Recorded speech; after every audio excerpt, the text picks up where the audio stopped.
एक समय की बात है। एक गांव में एक व्यापारी मनोहर रहता था। उसके दो बेटे थे। बड़े बेटे का नाम अर्जुन और छोटे बेटे का नाम विक्रम था। अर्जुन और उसकी पत्नी सुमति दुष्ट स्वभाव के थे। विक्रम और उसकी पत्नी सुधा सरल और स्नेहपूर्ण स्वभाव के थे। सुधा अपने ससुराल में सभी काम करती थी, लेकिन उसकी सास कौशल्या और बड़ी बहू सुमति हमेशा उसका अपमान करती थीं। सुधा के एक बेटी थी, जबकि सुमति का एक बेटा था। कौशल्या हमेशा सुधा को ताने मारती रहती थी कि उसके यहाँ बेटा क्यों नहीं हुआ। सुधा हर ताने को सहन करती और अपने काम में लगी रहती थी। साधु का आगमन और कौशल्या का क्रोध। एक दिन सुधा खाना बना रही थी, तभी दरवाजे पर एक साधु महादेव ने भोजन मांगा। सुधा को दया आ गई और उसने साधु को भोजन करा दिया। लेकिन तभी कौशल्या मंदिर से लौट आई और साधु को भोजन करते देख आग बबूला हो गई।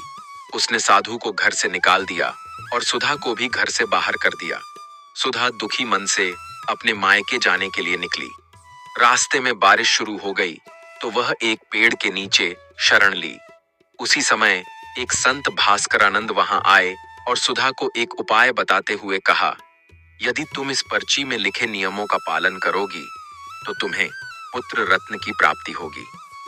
पुत्र प्राप्ति का उपाय पर्ची में लिखा था। मासिक धर्म के पहले 4 दिनों में पति पत्नी का मिलन वर्जित है।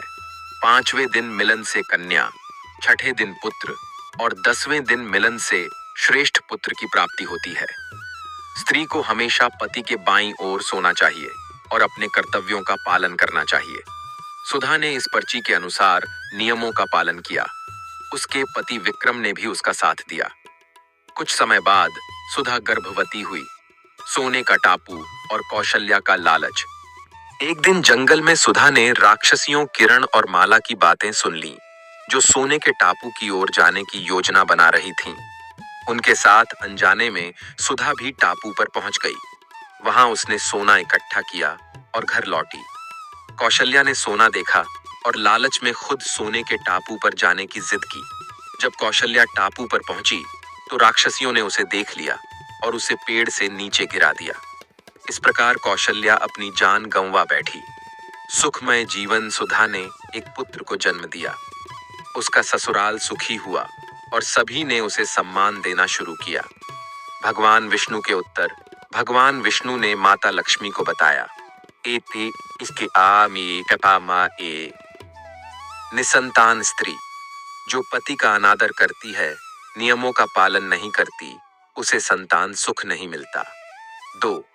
समय से पहले विधवा जो पति के प्रति निष्ठावान नहीं रहती, बिना सिंदूर या मंगलसूत्र के रहती है और पराये पुरुषों से संबंध बनाती है। 3. दुखी स्त्री जो सुबह देर तक सोती है, बिना स्नान पूजा करती है और पति की बात नहीं मानती।